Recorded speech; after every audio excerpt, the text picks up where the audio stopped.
At the Office, Cleveland's home for sports talk that never clocks out. From the latest headlines to heated debates, we're diving into everything sports. It's your hosts, Noah, John, and Erik. Hello, Cleveland, and welcome into The Office, the show where we talk all things sports. I'm your host, Erik, and I'm joined by my co-hosts, John and Noah, and you can join us at The Office as well. Send us a comment on YouTube, Facebook, or X, or you can call or text the show at 216-260-3433. That's 216-260-3433. The Cavs had a great comeback win tonight. I think we're all a little bit on cloud nine. But to start, I want to know how you guys are doing. And Noah, I want to know what you're wearing. Yeah, man.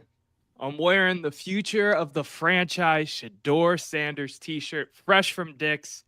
Was not a sober purchase, but I'm riding with my guy. He's been my pick for the Cleveland Browns. I think he's a good fit, whether that be, the God scenario of him sliding in the draft, but I got to represent. And hey, if it bites me in the butt, it bites me in the butt. I got to have some faith in the Brownies a little bit, I guess. You know what? I like the faith. Worst case scenario, you're going to be like one of those kids in South America that thinks the Chiefs won the Super Bowl this year. So no big deal if they miss. I'd keep wearing it. It's a cool shirt. Yeah, I should have known that like the day Noah buys a t-shirt for Shedeur Sanders, his draft stock in Vegas goes from like even money to come to the Browns to like plus 850.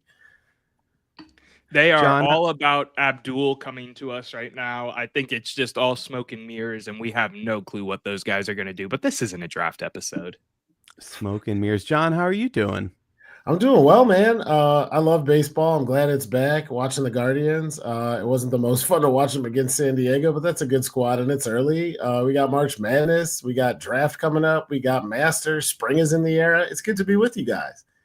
Yeah, it's good to have you with us. How about we just not throw to Tatis? He gets up to the plate, automatic walk, because, he is killing us, man. It's not just us. He kills a lot of teams. He's made a career out of it, so we're not unique in that regard. He's going to kill somebody else this year, too. Well, we have a great show tonight. We're touching on some Haslam ineptitude. We're touching on some torpedo bats. But first, as usual, we're going to start with 30-second takes. Noah is fresh from working the Cavs game. I think John and I both watched the Cavs game and watched that win. It was a good win. They went down early and then came back. But for 30 seconds, I want to do a heat check on the Cavs. I think I know what all of our answers are going to be, but they've had some ups and downs. They haven't really looked themselves. They had that 4-game skid, of course, and we touched on it a little bit during our live show. But they also just haven't looked as dominant in a lot of the games post All-Star break. So from an eye test perspective and what you're seeing, I want to know, are you concerned? I think I know the answers, but Noah, why don't you kick us off with 30 seconds and tell me if the recent display by the Cavs is concerning you at all? Yeah, I'll start my timer because this is going to be quick. No, I've never been concerned. I never had concern. A West Coast road trip happens. You lose sometimes when you're not used to your elements. They hadn't practiced in like 8 weeks or something, like Kenny Atkinson said. They're fine. They're going to be fine. We're going to be fine going into the playoffs. They're just ready like we are to go out there and play what is meaningful basketball again, because right now what we're watching is not meaningful basketball. The Cavs are going to lock up the 1 seed, and that's my 30-second take. I like it. Interesting. I think they're going to lock up that seed as well, but Boston has been on a tear lately, and Boston just lost tonight, man. Boston just lost 2 games. Is the magic number, man. But they did win like 14 of 15, and they play nobody. That said, I think we're fine, and I do think we have it locked. John, give me your take. Are you buying or selling the Cavs here? I'm still buying. My conclusion comes in the same as Noah's, but I get there with some different calculus. I'd be nervous if they were still cooking like they were a month ago, because the big question is playoff collapse, and we haven't seen this team show that they can do anything in the playoffs.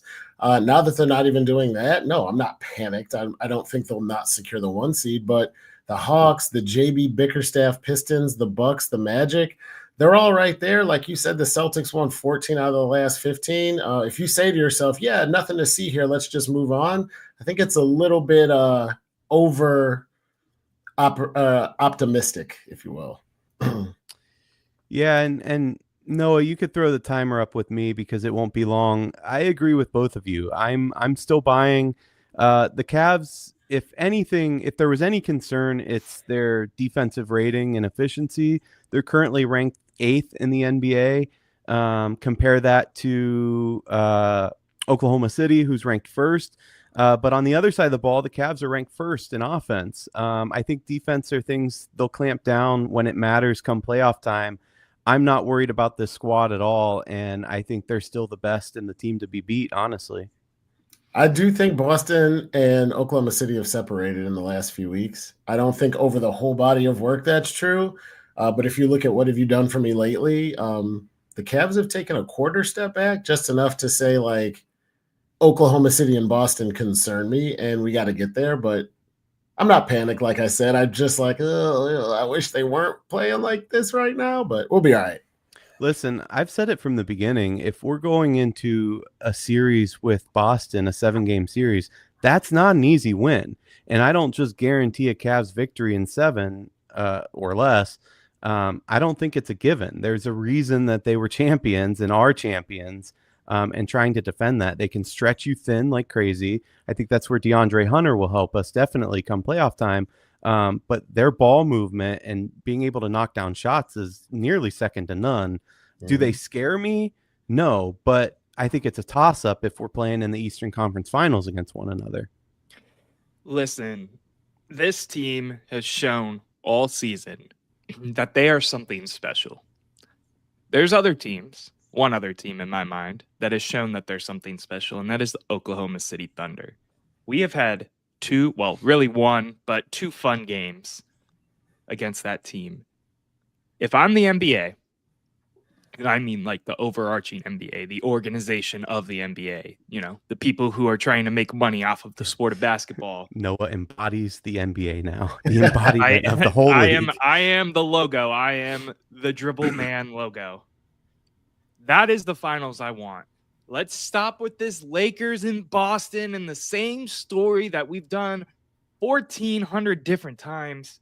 The most entertaining, the best on-court product they are going to get is if it's the Cavs and OKC in the finals, because I think it'll go the distance, and I think it'll be some entertaining basketball. I think this team is poised and ready. Will they make it there? Everybody has their hesitations. We are a Cleveland sports fan base, after all. This is a Cleveland sports show. Of course I have my hesitations. We always get bit in the butt. We're Cleveland, man. Cleveland, yeah. But if I would have to put my money on a team and confidence in a team making it and doing it, this is the most confident I have felt in a very long time. And I'm talking since like 2016, and before that, who knows? So I love the optimism. Listen, fellas, I want to move on, but since you brought it up, Noah, and proved to us, John and I always give you shit that anything existing before 2010 doesn't exist in your book. Since you brought it up, who is the NBA logo dribbling there? It's Jerry West, isn't it? Oh, yeah. All right. You got it. Yeah. You did get it. You scared me for a second because I thought that was just common sports knowledge. But anyway. All right, guys. I want to move on. But first, at the office, we have ourselves a sponsor, and that sponsor is D&D Meadery. It's the finest mead in Northeast Ohio. Derek and Dominic are twin brothers that have a passion for craftsmanship. And they took that love for winemaking straight from their ancestors in Germany, and they brought it here to share with all of us. It's in their blood, centuries of tradition, bottled up for you to enjoy. And they're not just making mead, they're bringing an ancient drink back to life, one pour at a time. And let me tell you, I'm holding up here, this is their gold-winning honey wine right now. John will tell you, Noah will tell you, I will tell you, this stuff is the real deal. I've ordered a few bottles of these, and they disappeared very quickly. The magic wine elves took them away. It takes everything I have not to crack this show bottle open. I think I might and just put water back into it because it's that good. It is excellent. I actually tried it with a little barbecue sauce and mixed it into a recipe. So you can go versatile with this stuff too. You don't just have to drink it. You could class it up. You could dress it down. You could put it in your favorite recipes. If something calls for wine, throw a little bit of this in there. I bet it'd be good with your vodka pasta sauce too. So yeah, give it a try. Chef Sharp in the house. Here's the best part, guys. If you use the code @the-office CLE, it's a little confusing. So that's @the-office CLE. When you order, you'll get an extra 5% off your order. And if you order 2 or more bottles, you'll get this free shot glass with it as well. There it is.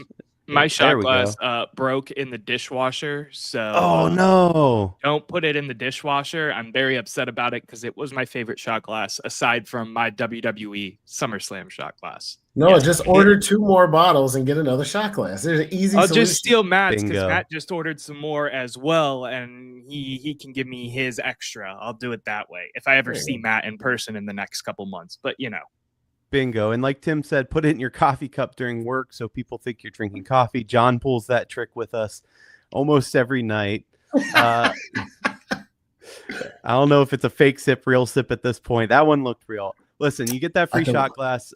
Visit dndmeadery.org to purchase, or you can also find a retail location near you. You don't get that percentage off, but you can purchase it elsewhere as well.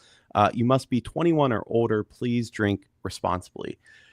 Gentlemen, we have a newer segment. We've only used it once so far, so why don't we dust it off? We used it twice, Eric. You just weren't here. You were sick. Fair. That's fair. Okay, apparently we used it twice. It's reserved for topics that require a bit more time than 30 seconds, but not necessarily a full segment. Hit it, Noah.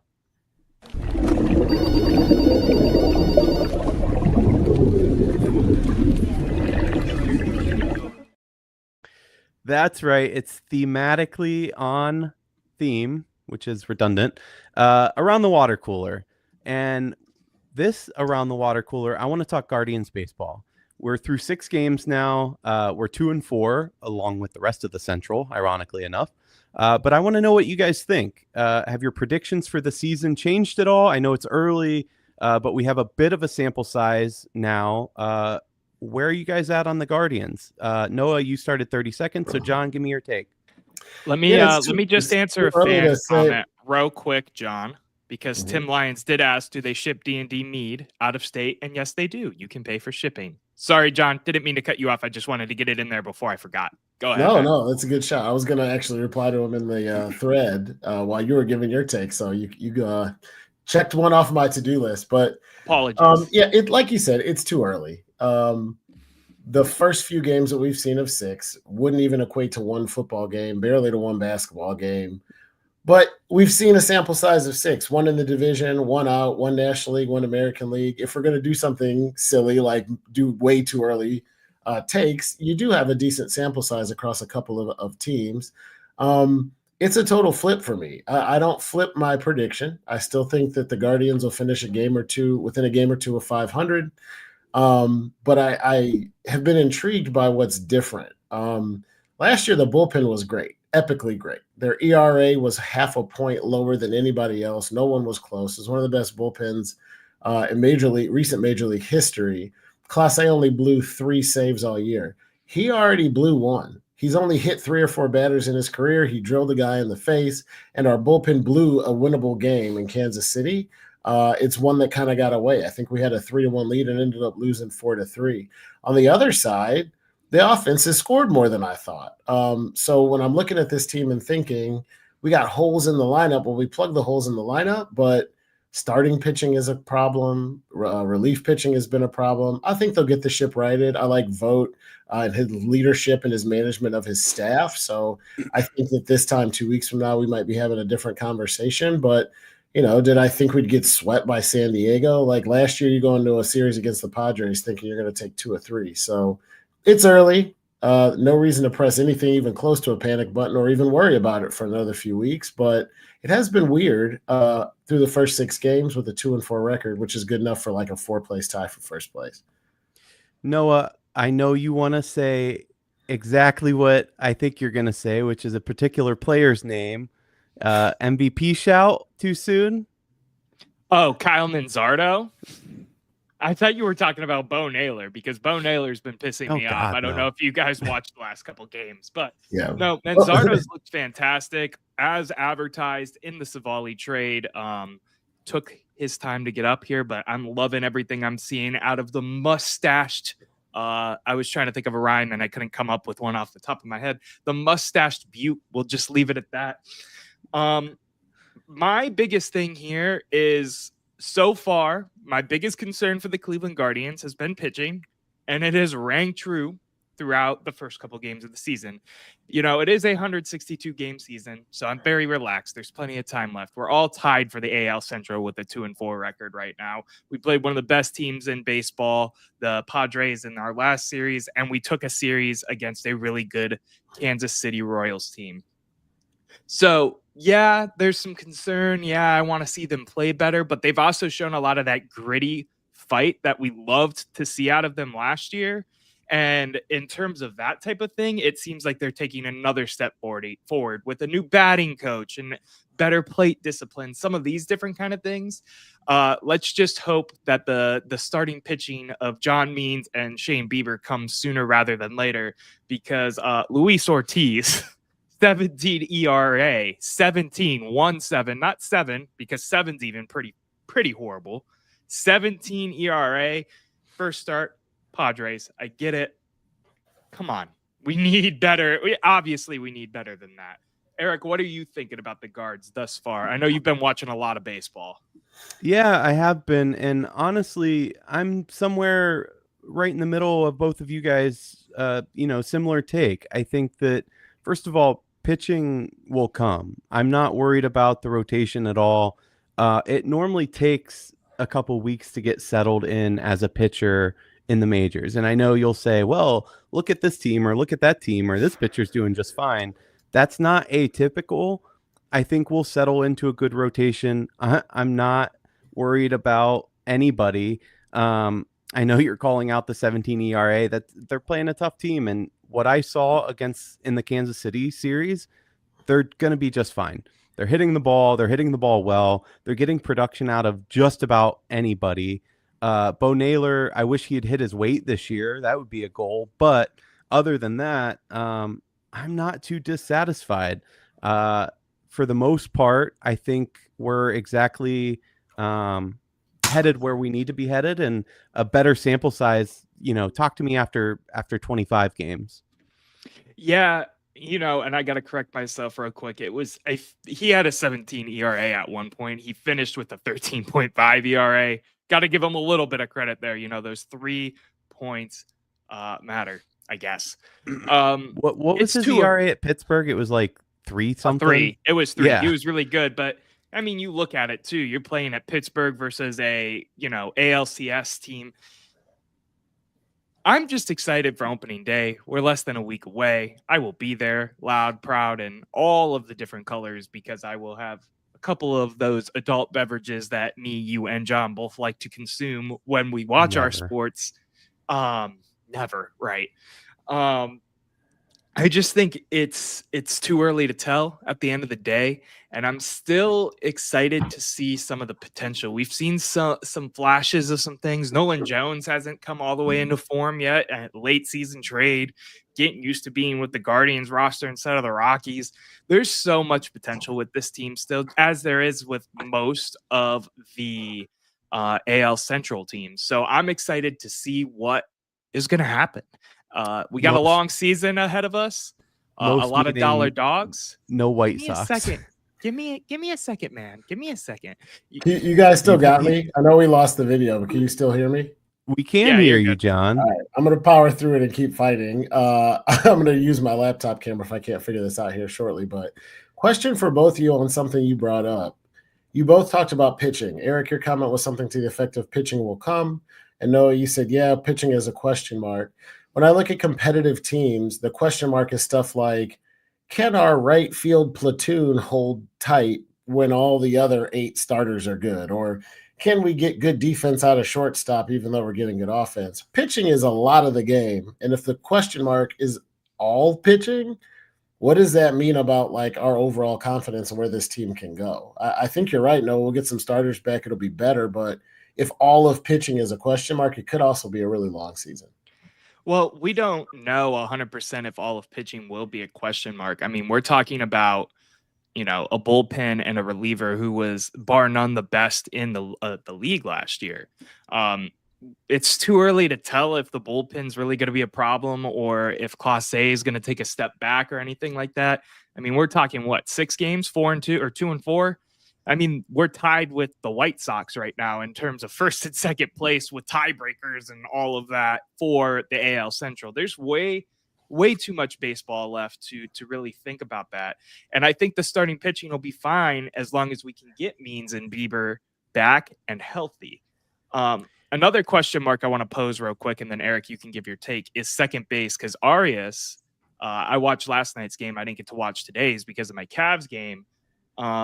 Arias fumbled a lot of balls in the field, just trying to field balls in general, doing shifts and all of that. Right, so second base is a question as well. Go ahead, Erik. I'm sorry, I'm rambling.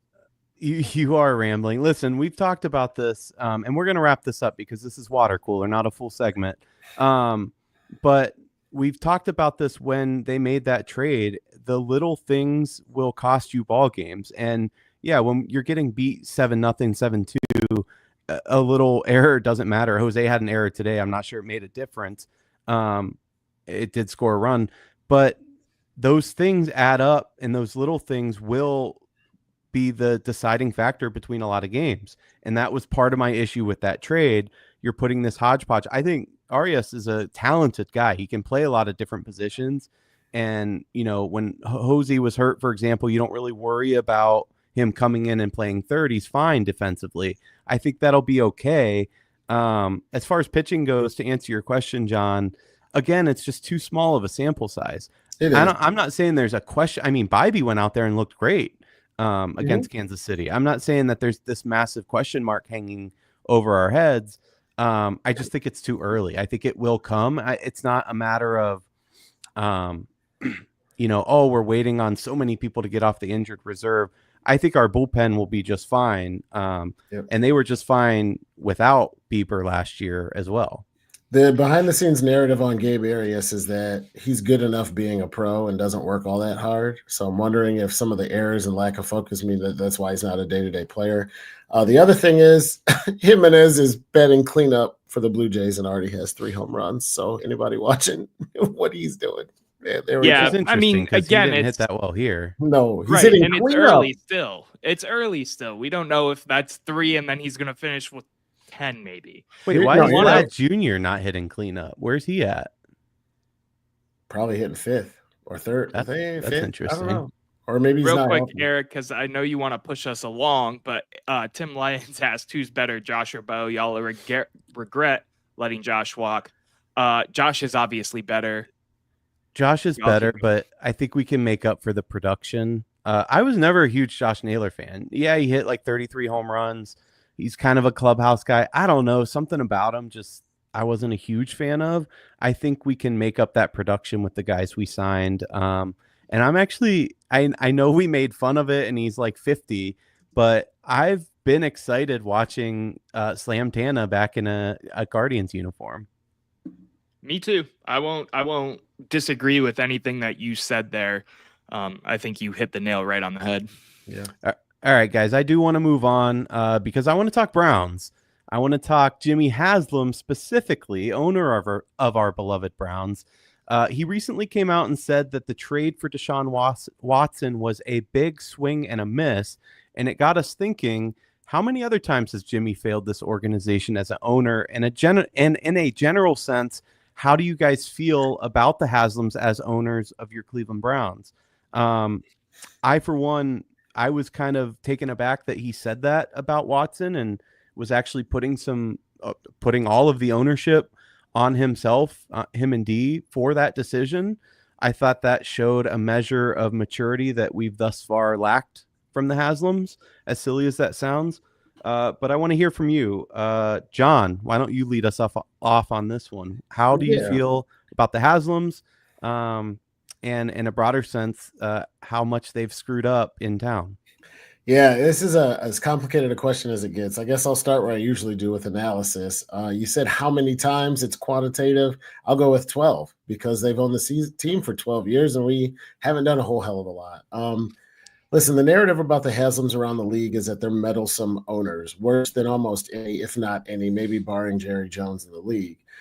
So when you look at when this team played poorly, Haslam's fingerprints were all over it from the time he bought the team all the way through some of the draft selections, some of the coaching selections. The Hugh Jackson, I think he was a big fan of. That didn't go well. You move from there to a point where he kind of learned his lesson and said, I'm going to quit meddling for a while. He said okay to Baker Mayfield, but didn't necessarily support it 100%. We put together a team that was within a game of the AFC Championship, gave the Chiefs all they could handle in Arrowhead. We've been down that road before. Then what does he do? Go, oh, man, we're really close. Let me meddle again. Let me get Deshaun Watson. Now, at the time, we didn't know it was going to pan out this poorly. I wasn't a huge fan of it, but I said all the time, like, hey, this has to work. If you guys are the pros and you're saying this is going to work, it's got to work. It didn't. He had a big hand in bringing Johnny Manziel here. So when I look at what Jimmy Haslam has done, I think if he could get out of his own damn way, he'd be a lot better off. I like that he'll spend unabashedly. I like that we can get creative and have the highest payroll in NFL history. But for the highest payroll in NFL history, I would hope for more than 3 wins. So I think the majority of the blame for the entire history of his ownership is at his feet and his wife's feet. And I think if he would get the hell out of the way and let football people make football decisions, our team would be in a lot better spot. Noah, I want to hear from you, but I want to jump in just real quick because everything you said is right. And yet I do think that it's the job of ownership to take big swings. Listen, here's the problem. And the problem is simply lack of accountability.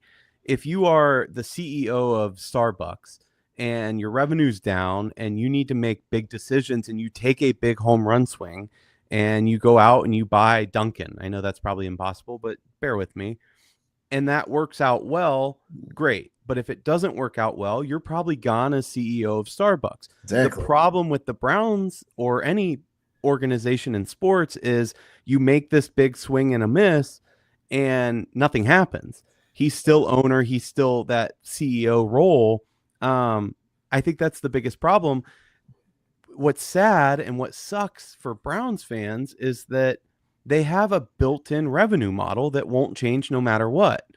I'm a big fan of voting with your dollars, but it doesn't matter. We still go to games. We still buy gear. We still support the team. We're still going to show up in Brook Park. So accountability is key here. And I think you're right. That's where you let football people make football decisions, because if they make the wrong decisions, then there's some accountability. You can axe guys like Stefanski, Barry, etc. I say it all the time. You're 100% right that taking big swings is the role of ownership, but taking a big swing and missing doesn't absolve you of responsibility. And 100%. That's where, we're aligned. And we have no recourse as fans. It's terrible. Noah, give me your take. That's the worst part, is that the fans have no recourse except throwing a parade and being upset. John, you hit the nail on the head in terms of a lot of the points I was going to make when it comes to all of the blunders in his past. Hugh Jackson, 2016, 2017, it took halfway through the 2018 season before you finally fired a guy that lost the locker room 2 seasons ago.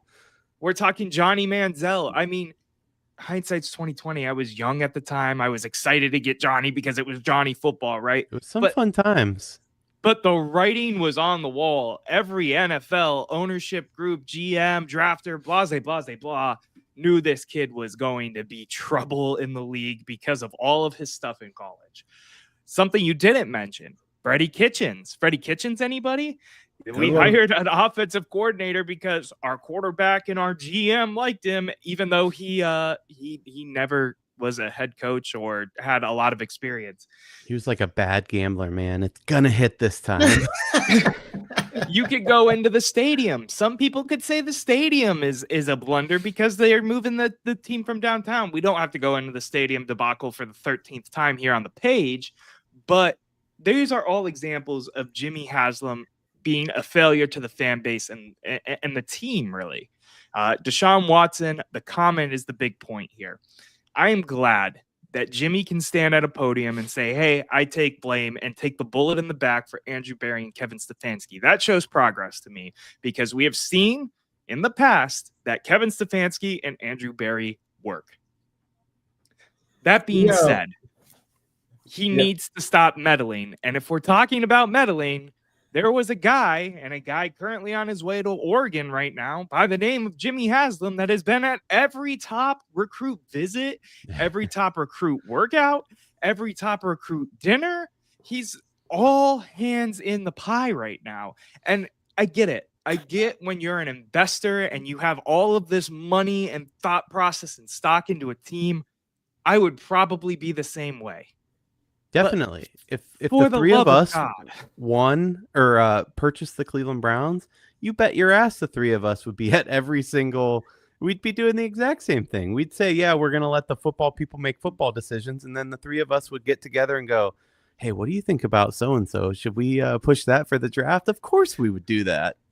So right. I might like respectfully disagree with you on that. I'd stay out of it. If I owned a team and hired a GM, I'd let him do his job. No. When you have those billions of dollars, let's revisit this conversation because you're lying to your friends, the audience, and yourself with that comment. No, there's no chance.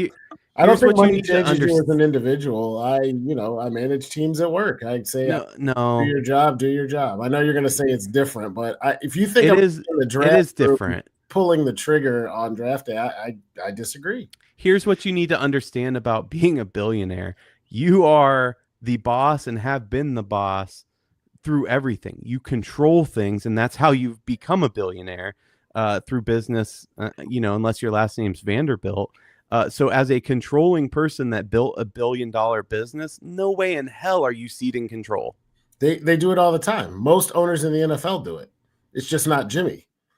And you said, I love how you said too, you're like, hey, you got to understand this about billionaires. Like you're closer to that than me. Neither one of us get it. No idea. But I was meant to be one. So I have some like internal insight. Something just went wrong. The wires let me play devil's advocate for a second though here as well, just to gauge some reactions off of you guys, because I think Jimmy has done a better job in terms of his lack of meddling or lessening his meddling.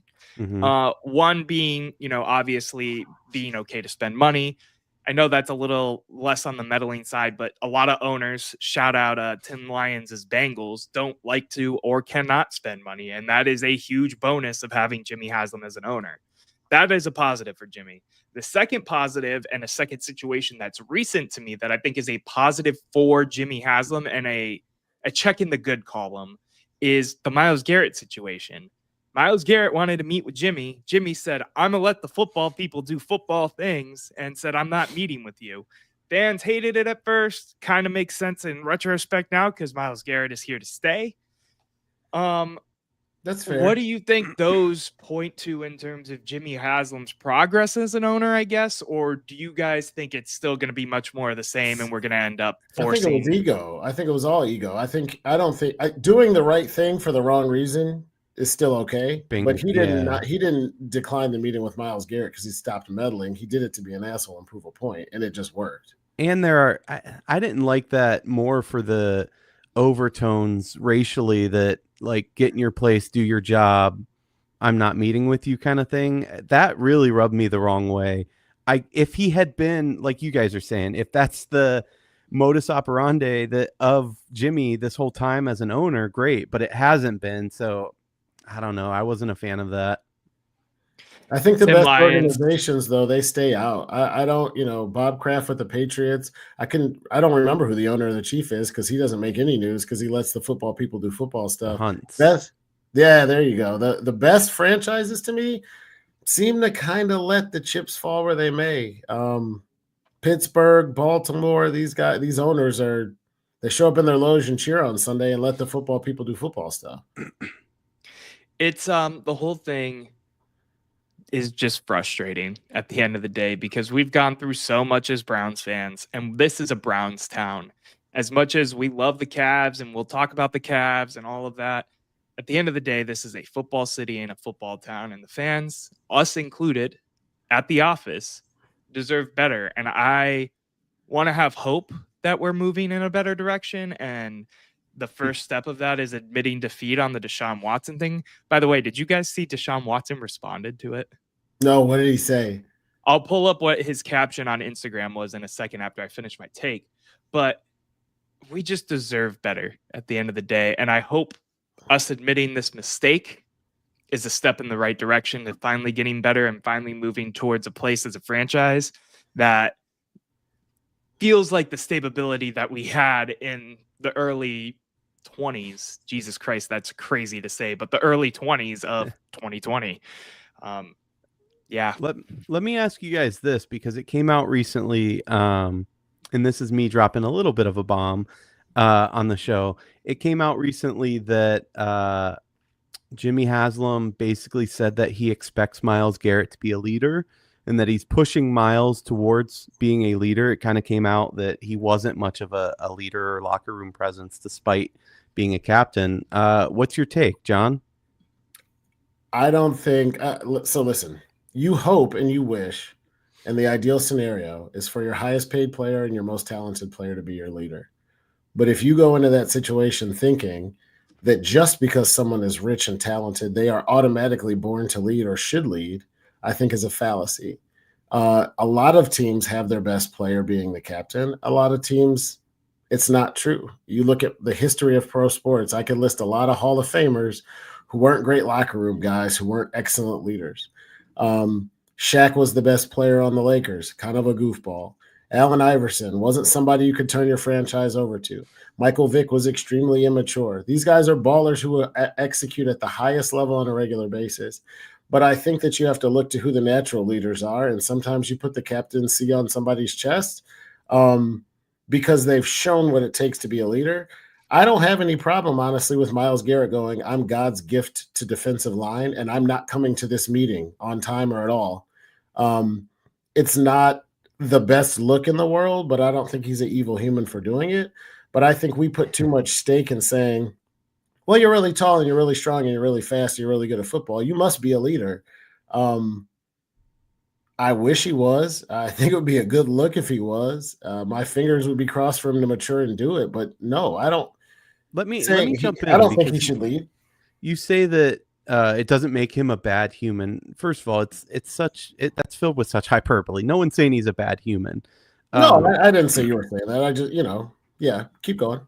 But do I think it reflects somewhat on his character as a professional football player and teammate?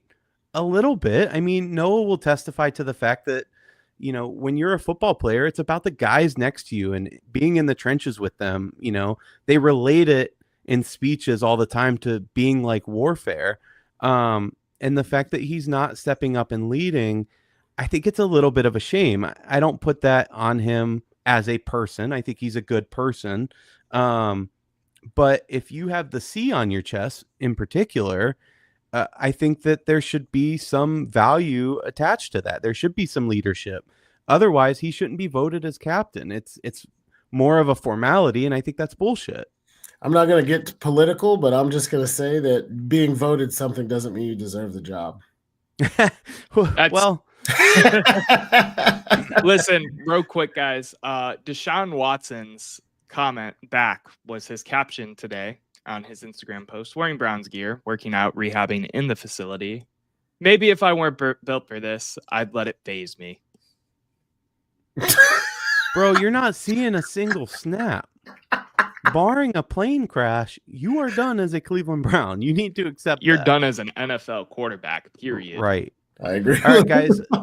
I do want to move us on, and we're going to take a quick break, but stay tuned because when we come back, we're talking about the new controversial bats that are sweeping the MLB. We'll be back after this.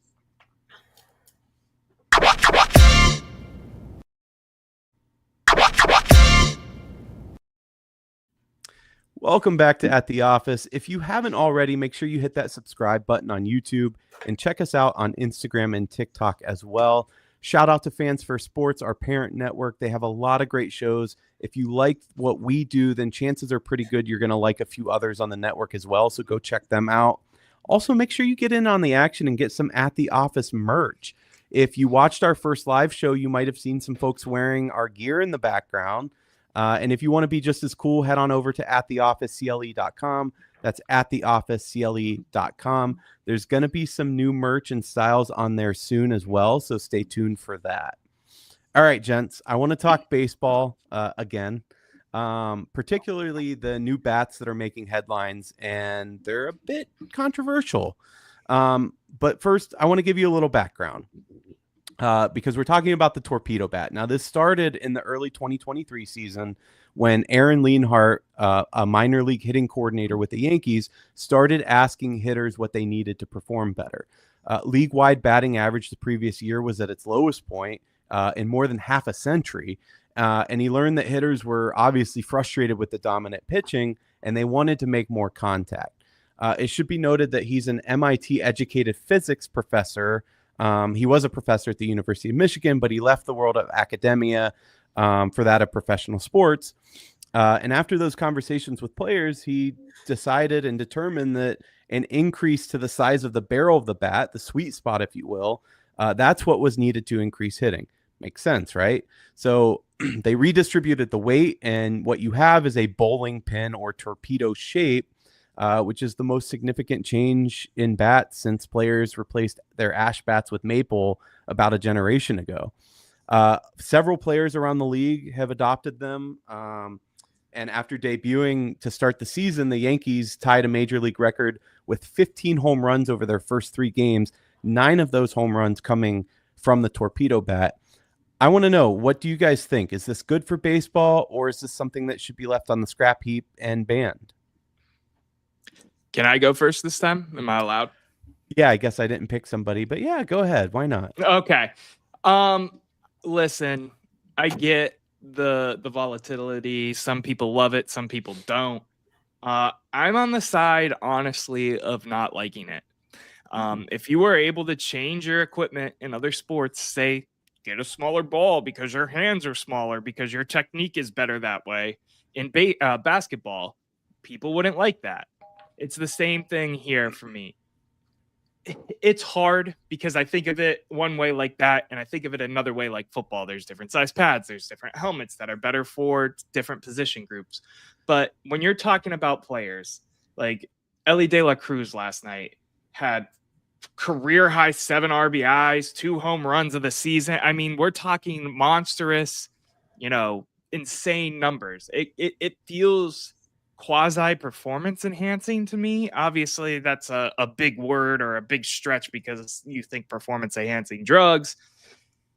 I'm just not a big fan of it. And there's also some other sides to it we're not talking about. Injury risk could be a thing because of the weight on the bat, on the wrists, elbows, shoulders, this, that, and the third. I don't know. I'm not a fan of it because I feel like it changes it too much. But on the other hand, I think it's good for the sport because we're watching people go yard and hit dingers left, right, and center, and that's good for the sport. What do you guys think?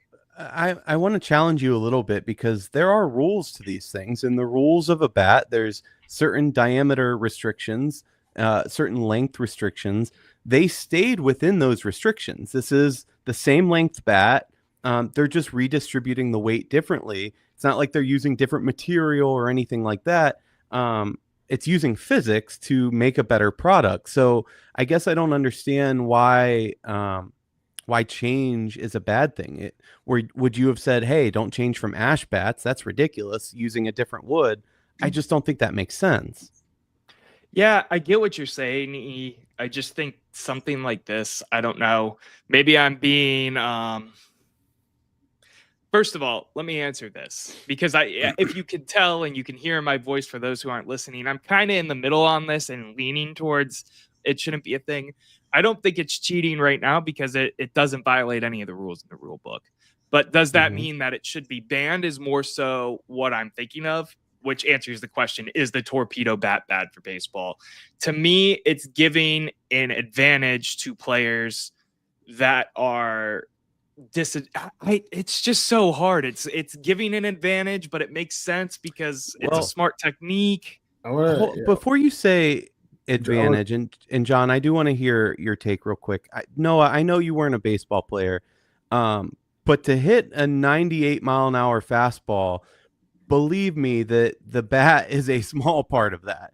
there is still a lot that they need to do themselves, even though they're changing the sweet spot a little bit.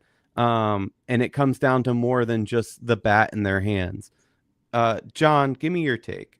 Yeah, you guys hit on a few things that are super interesting. This is going to be a good debate. To not bury the lead, I don't think it's bad for baseball. Now, there's a couple things you said. Noah, one, they could be wrong, but one of the things about this bat is that the physics of it make it feel the same to swing. So the risk of injury shouldn't be there. Doesn't mean it won't. We've seen stuff like this happen before. But the point of that sweet spot and how they distribute the weight is to say when you swing the bat, it feels very, very similar, if not exactly the same. Second, Erik, you're exactly right. There are rules. A bat in the major league shall be no longer than 42 inches. And the grip or pine tar, or the stuff you put that hold on to it, can't be any more than either 16 or 18 inches. It's the width of the plate. If you watch the George Brett video and watch him put it down on, that's what that's about. So it's within the rules, and we don't have any evidence to say that it's more injury prone. For the youngest guy on the show, and one of the youngest guys I hang out with, this is the first old man take that you've had. This game has been stuck in 1928 for a very long time, and baseball is behind more than most. They put a whole ass 3-point line in NBA, and everybody said, oh, this makes it better. There's more scoring. They're going to use cameras and technology to call first downs this year instead of the chain gang. They change every other sport meaningfully every single year. And baseball is one of these ones that goes, well, should we start the extra innings with people on base? And should we have the pitchers bat? It took them 40 years to figure out to have a DH in the National League. They're old, man. I think it's technology. The other thing you got to know about baseball is with wooden bats, there's never any restrictions on shaving and stuff. You can't cork it. You can't unscrew it in the middle, hollow it out. But the cup on the end of the bat was to shave a few ounces. You can shave the handle as thin as you want. Now you're going to break a lot of bats and you're not going to get a ton of power. But finagling the wood shape on the bat is actually an inherent part of baseball. They just haven't had a meaningful development in a long time. So I view this as a nod to the engineers.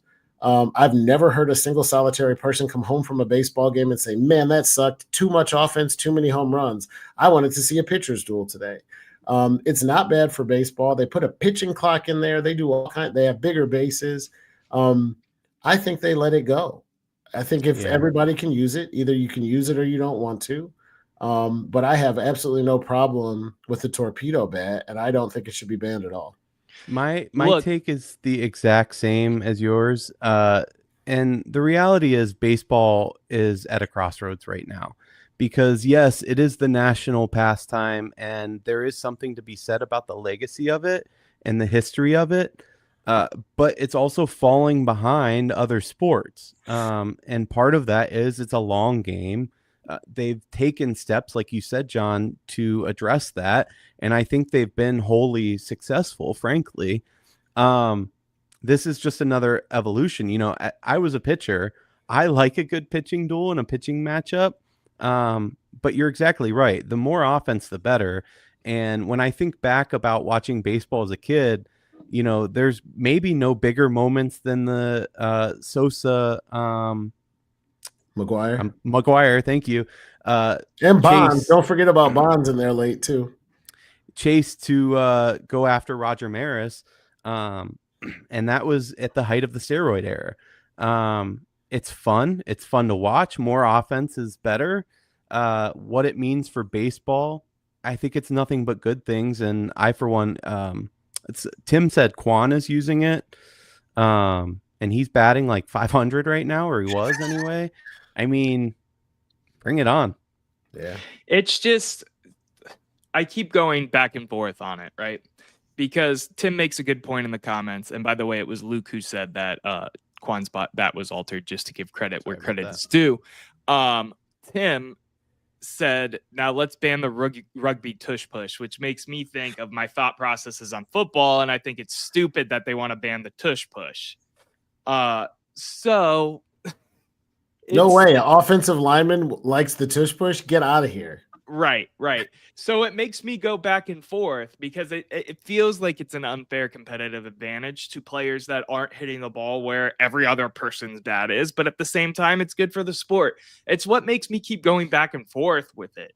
I I agree with everything you guys are saying, but it also still feels unnatural. And maybe that's me just feeling like a baseball fan in general and how all baseball fans are about not wanting change or not wanting to see XYZ happen in the game, even though I was also a fan of the pitch clock and the man on second. So I don't know if it's because it's equipment based and it's giving people an advantage that they didn't have before that's bothering me. I think it's mental, though, a lot of it, because listen, Francisco Lindor's using the bat too, and he's batting 067 right now. I mean, That's true. You still got to hit the ball, and I think we're discounting it. That one of John's favorite sayings that I like a lot is the guys on the other side get paid too. Yes, it's a bit of an evolution, but the pitchers, they have a lot to do with this too, and the catchers calling that game matters. They know and they study those hitters coming up.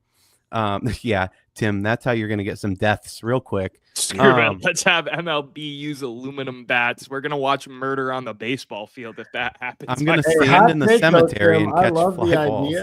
Yeah, I love the idea for the home run derby. Yeah. Yeah. Okay, now we're talking business now, John. I'm in on that as well. You're going to have it at like San Francisco every year, though, so that it can go into the water. Listen, I'm all for it. I would even be for allow pitchers that now to use a little more substance. I know that would be even more controversial, but why not up the ante on the other side of the ball at the same time and see who's going to win this duel? Let them do whatever they want. I love it. No, that's what I think is a good example, though, because we're banning some of this stuff that gives pitchers the advantage, and but maybe those have that's always what's been banned. Okay, but you know what I mean. It's gotten doubled down on and bid on harder as of late. I don't know.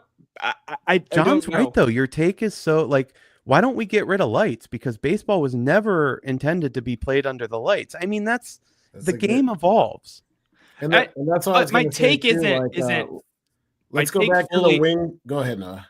Thank you. My take isn't fully on the side of it being a bad thing. I'm just flirting with the idea of like it feels unnatural. Like I'm not deeply rooted in that. I want to make that very clear. I like that it's making the game more exciting. I like that it is having some of these unreal moments already, and it's helping batters who have some issues or whatever, but it just doesn't feel natural to me. I don't know. Yeah, but in a game that banned the shift and banned infield players from standing in the outfield, those are big changes. Those are things that they've done for many, many years. Think about your own sport that you love and how many changes they've made. My dad played tight end at Benedictine at Miami of Ohio. Played tight end. He's 6'9". He caught 7 passes his entire career because the tight end back then just was offensive lineman who moved. They used to have 4 guys in the backfield and run the power T and the power I. Do you know what a spread offense looks like to my dad the first time he saw it? Weird. Oh, I'm aware. Doesn't mean we should ban it. And like, it's legal, so do it. My stepdad was a wing T guy growing up, playing right guard and left end. Hey, I think we've kind of closed that discussion, but since we're talking football now, there were a couple rule changes announced today, and I want to touch on them briefly with you guys. The first, the tush push, they decided to push down the line. They're not going to vote on that. But the bigger rule change comes once again to kickoffs. So kickoffs, if you kick the ball into the end zone, if it's a touchback on a kickoff, the ball will now be placed at the 35-yard line, moving it up 5 yards from the 30-yard line. The idea, of course, is to discourage people kicking it out of the end zone. They're trying to encourage the new kickoff where you actually have a chance to run it back. I'm curious what you guys think, and will we see it move even further in the future? So this is funny to me, John. I know I'm going back to back first, so I'm sorry, because I like it because it makes the kickoffs better. So maybe I should just get over the torpedo bat hang up and just jump full blown on the side of, yeah, it's a good idea, let's roll with it. I love it. Why not make kickoffs more fun? Because I remember growing up watching Josh Cribbs thinking he was the coolest thing since sliced bread because he was returning a kick here, there, and everywhere. He was amazing. Listen, buddy, I got an incoming call coming over here, so give me 1 second. I will say, I don't know if Noah can hear me, but one of the signs of maturity is being able to acknowledge your own hypocrisy. So I do want to give him some credit there. John, what's your take on it? Same as Noah. They did all this stuff to make the kickoff safer, and then they made it safe by doing the, kickoff team and the receiving team lining up 10 yards apart way down the field. I say you back up the kickoff 5 yards like it used to be. I think it's at the 35, put it back to the 30 to give the kickers a little bit more mobility to like boom it, but still land it in the zone. But Yeah. I have absolutely no problem with that. I think it's a great rule. We made the kickoff safer for the high speed collisions. Now let's see some returns. I agree. I mean, make it where if it's a touchback, they get it at the 40. I mean, make it so that you, as a kicker, your mandate now, do not kick it out of the end zone, because you're going to have an offense starting at the 40 or 45-yard line. I'm all for that. Yeah. What other rules? So they talked about tush push and that kind of thing as well. So there was the kickoff was the main one. Tim was calling in. The other big one. Tim was calling in, by the way, to talk torpedo bats. So Tim hung up since we switched topics at this point, but he could have stuck around. It was fine. The bigger one was what? Yeah, I'm sorry. The eagle eye. So NFL announced an interesting addition.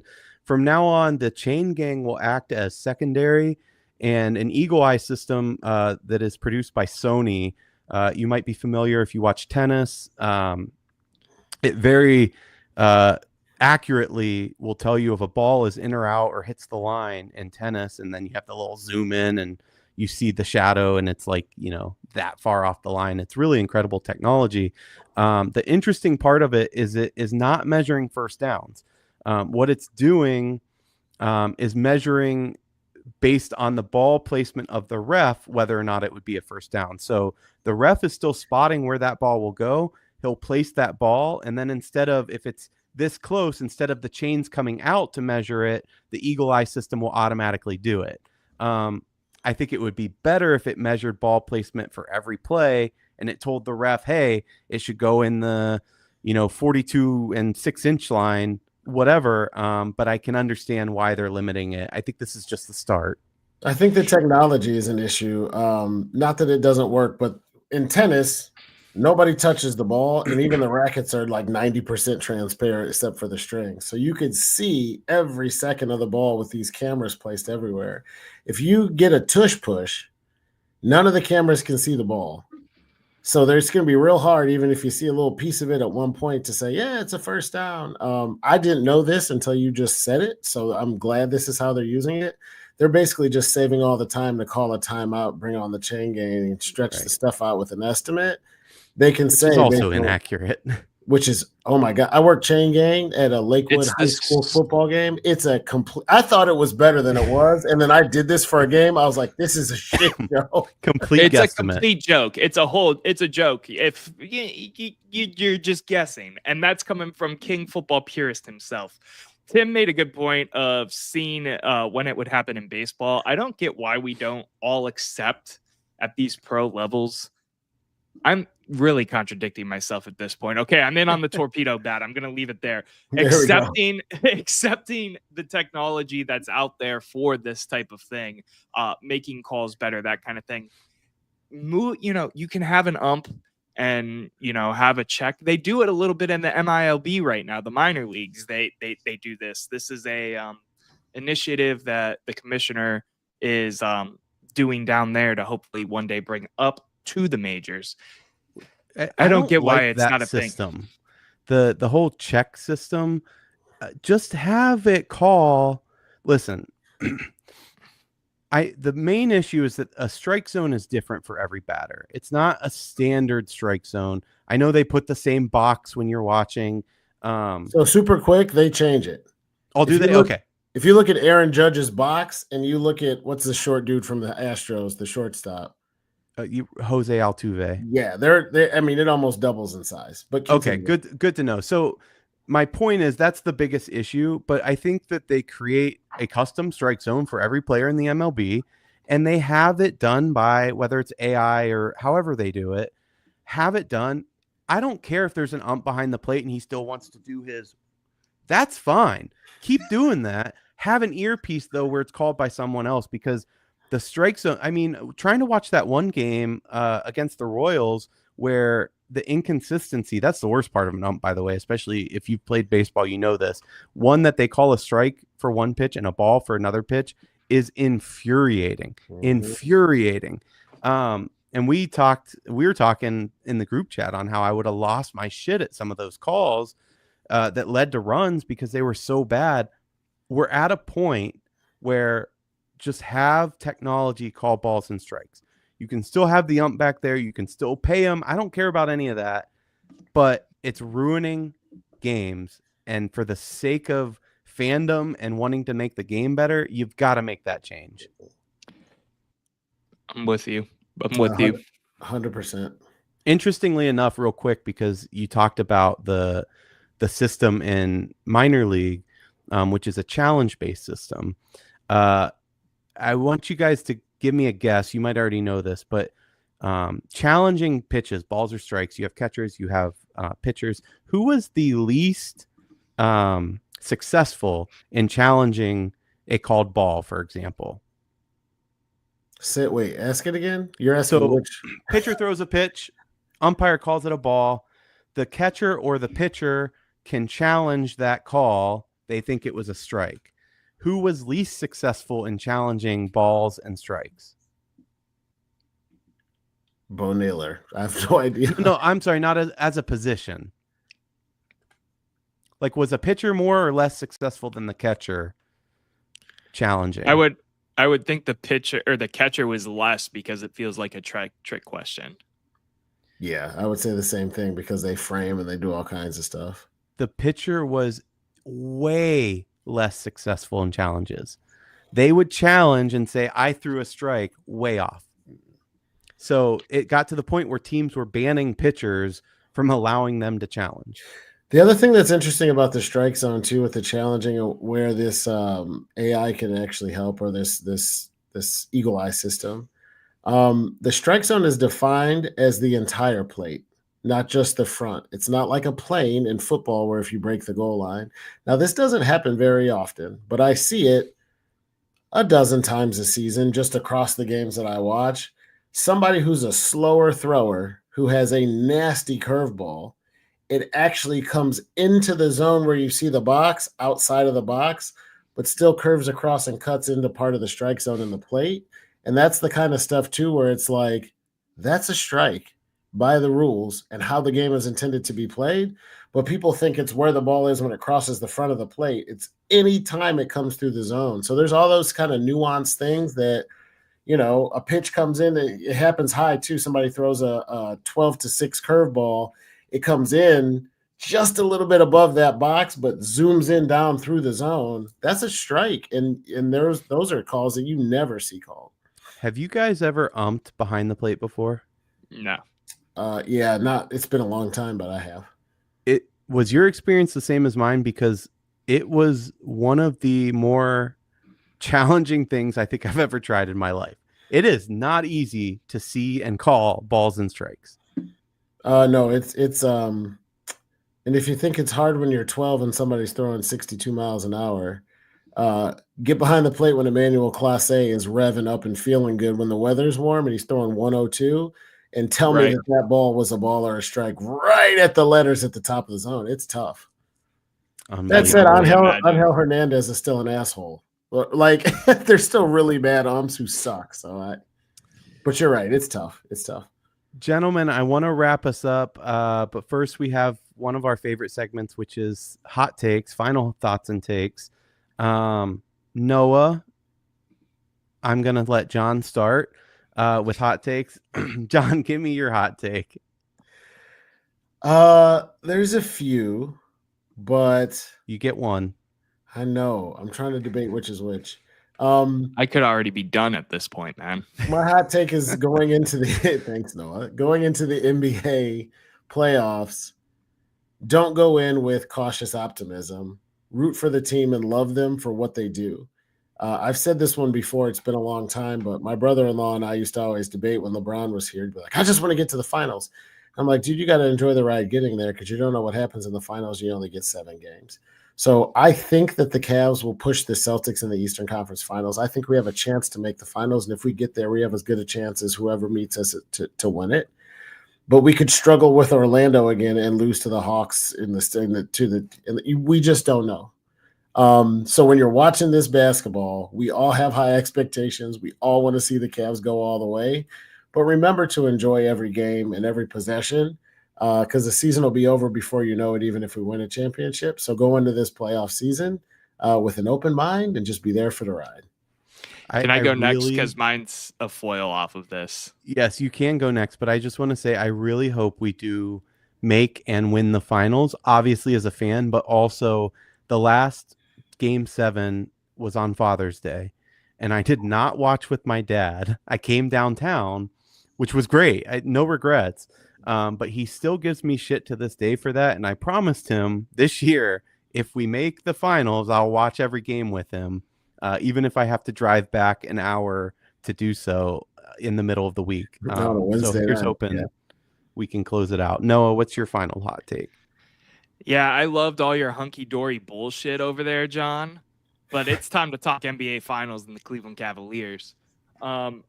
If and when it happens and the Cavs... I'll stick with if because I don't like jinxing myself. I just had to throw a shot.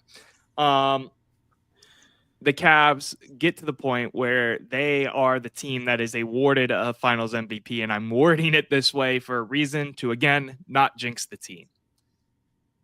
If it gets to that point, my thought process is the Finals MVP of your 2024-2025 Cleveland Cavaliers will be not Donovan Mitchell, not Darius Garland, one unicorn, Evan Mobley. That's my hot take. I can die on the hill because it might not even happen, but that's my hot take as of right now. Evan Mobley for Finals MVP is a hot take. You understood the assignment. Yeah, right. A+. For me, I think we're getting a little ahead of ourselves because it's not even playoff time. And my UConn women, I'm repping the Paige Beckers jersey today. They have a Final Four game this Friday. I was nervous going in, seeing the schedule, knowing that we were going to play USC and then, or likely face USC, and then Juju Watkins went down. And my immediate reaction was twofold. The first part of it was that is such a shame because I don't know if you guys watch a lot of women's college basketball, but Juju is unbelievable.